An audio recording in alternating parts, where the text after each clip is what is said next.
महाराष्ट्र की भंडारा, गोंडिया और पालघर समेत 4 लोकसभा सीटों पर वोटिंग जारी है। इस वक्त 2019 आम चुनाव से पहले ये उपचुनाव बेहद अहम है। कैराना में बीजेपी के खिलाफ माया, अखिलेश और कांग्रेस एक साथ हैं। इससे पहले गोरखपुर और फूलपुर में विपक्ष ने एक साथ मिलकर बीजेपी को हराया था। वहीं महाराष्ट्र के पालघर में बीजेपी के खिलाफ शिवसेना ने उम्मीदवार उतारा है। सवाल ये कि क्या कैराना में विपक्षी एकता बीजेपी पर भारी पड़ेगी या फिर मोदी योगी के सामने विपक्ष पस्त होगा। इस बीच कैराना से एक बड़ी खबर सामने आ रही है और वो खबर है उपचुनाव को लेकर चुनाव आयोग पहुंच गया है विपक्ष। वो संयुक्त विपक्ष जिसने बीजेपी के खिलाफ उम्मीदवार उतारा, तबस्सुम हसन ने चुनाव आयोग से शिकायत की है। खराब ईवीएम को लेकर चुनाव आयोग से शिकायत की है। संयुक्त विपक्ष की उम्मीदवार आरएलडी से तबस्सुम हसन ने ये शिकायत चुनाव आयोग से की है और कैराना उपचुनाव के बीच जारी वोटिंग के बीच में ही चुनाव आयोग से इस बात की शिकायत की गई है कि ईवीएम खराब हैं।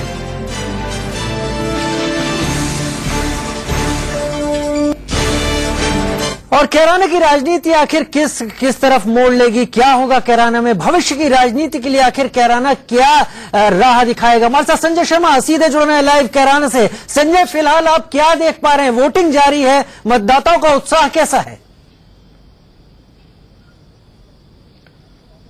देखिए, मैं आपको यहां पर बता दूं कि कैराना में मतदान काफी बड़ी प्रतिशत में होगा। जब भी चुनाव का आंकड़ा सामने आएगा तो मतदान 70% तक यहां पर हो सकता है, इसकी संभावना देखी जा रही है। मतदान काफी तेजी से चल रहा है यहां पर। जहां तक ईवीएम खराब होने की शिकायतों का सवाल है तो बिल्कुल सही शिकायत है। ईवीएम, कई जगह पर ईवीएम खराब होने की शिकायतें हमको भी मिली है, हमने भी मतदाताओं से बात की है। 2-2 घंटे तक मतदाता यहां पर परेशान होते रहे, लाइनों में खड़े हैं। धूप काफी तेज है, गर्मी बढ़ती जा रही है। काफी बड़ी संख्या में यहां मुस्लिम मतदाता हैं, रोजे रखे हुए हैं। जहां तक आंकड़ों का सवाल है, यहां के राजनीतिक समीकरणों का सवाल है, तो यहां पर 16 लाख मतदाताओं में से करीब 5,80,000 मतदाता लगभग मुस्लिम मतदाता हैं। मुस्लिम मतदाता के साथ में जब तक जाट नहीं जुड़ता है तब तक उनका समीकरण नहीं बनता नजर आता है। 2013 के पहले मुस्लिम और जाट एक हुआ करता था, लेकिन 2013 के दंगों के बाद में जब मुस्लिम और जाट के बीच में कहीं न कहीं मतभेद हुआ, दरार पैदा हुई, उसके बाद से बीजेपी ने जीता, 2014 जीता, 2017 जीता, लेकिन ऐसा लग रहा है कि इस बार वो दरारें कहीं न कहीं बढ़ती नजर आ रही, यानी कि फिर से मुस्लिम और जाट समीकरण एक बार फिर से बनता नजर आ रहा है। अगर ये समीकरण बन जाता है और शायद इसी समीकरण को साधने की कोशिश में विपक्ष है। इस बीच खबर आ रही है कैराना से कि आरएलडी उम्मीदवार तबस्सुम हसन ने चुनाव आयोग से शिकायत की है। कैराना उपचुनाव को लेकर चुनाव आयोग से शिकायत है। सीनेटर राकेश कुमार सिंह हमारे साथ ज्यादा जानकारी के साथ जुड़ रहे हैं। राकेश जी, यहाँ पर एक चीज साफ हो रही है कि विपक्ष किसी तरह की कोताही नहीं रखना चाहता। जो शिकायतें आई हैं उसको लेकर सीधे चुनाव आयोग के पास पहुंच गया। देखिए, साफ तौर पर कैराना की उपचुनाव कितना महत्वपूर्ण है इसी बात से समझा सकता है। और इसमें जो रालोद के उम्मीदवार हैं उन्होंने सीधे चुनाव आयोग से शिकायत की है कि कई जो ईवीएम हैं वो मशीनें खराब हैं और उसको लेकर उन्होंने सीधे चुनाव आयोग से शिकायत की है। विपक्ष ये है कि पूरी तौर पर लामबंद है बीजेपी के खिलाफ। ऐसे में ये चुनाव काफी महत्वपूर्ण माना जा रहा है। बहुत शुक्रिया राकेश कुमार सिंह, सीनियर और संजय शर्मा जो कि हमारे साथ कैराना से जुड़े थे। बहुत शुक्रिया तमाम जानकारी के लिए। और इस बीच संजय शर्मा जो हमारे संवाददाता है और कैराना में है, उन्होंने मृगंका सिंह से बात की जो बीजेपी के उम्मीदवार हैं। क्या कहना है उनका, सुन लेते हैं।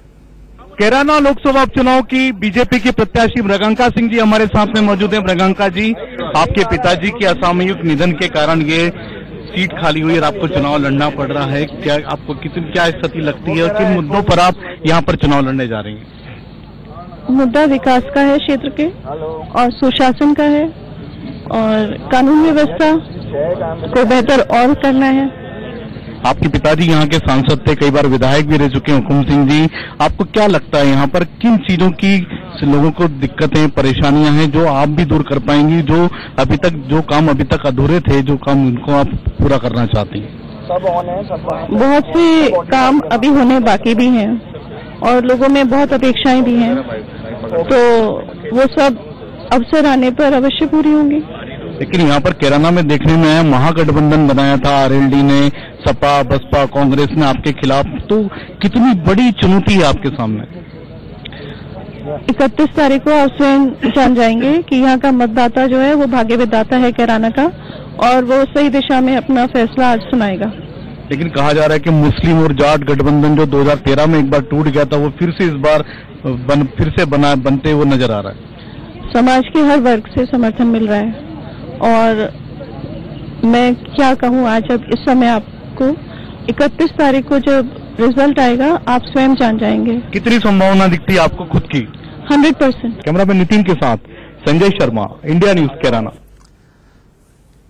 और संजय शर्मा बात कर रहे थे बीजेपी प्रत्याशी मृगांका सिंह से, जो अपनी जीत को लेकर काफी आश्वस्त दिखी। लेकिन पिछले कुछ दिनों में जो उपचुनाव हुए हैं, जो समीकरण नए बने हैं, उसमें किसका पलड़ा भारी रहा है, ग्राफिक्स के जरिए हम आपको बता देते हैं। 2014 से अब तक लोकसभा की 21 सीटों पर उपचुनाव हुए हैं। यानी एनडीए की इस सरकार में, मोदी सरकार में, बीजेपी 10 लोकसभा में से 4 सीटों पर ही दोबारा कब्जा कर सकी है। 2014 के बाद से बीजेपी 6 लोकसभा सीटों पर हुए उपचुनावों को हार गई है। एसपी ने 3, आरजेडी ने 1 और कांग्रेस ने 5 सीटों पर जीत दर्ज की है। टीएमसी ने 3, आईयूएमएल का 1 सीट पर कब्जा हुआ है। उपचुनाव में कौन भारी रहा है, हम तस्वीर आपको दिखा रहे हैं। टीआरएस ने 1, नेशनल कॉन्फ्रेंस ने 1 और एनपीपी 1 सीट पर जीती है इस दौरान।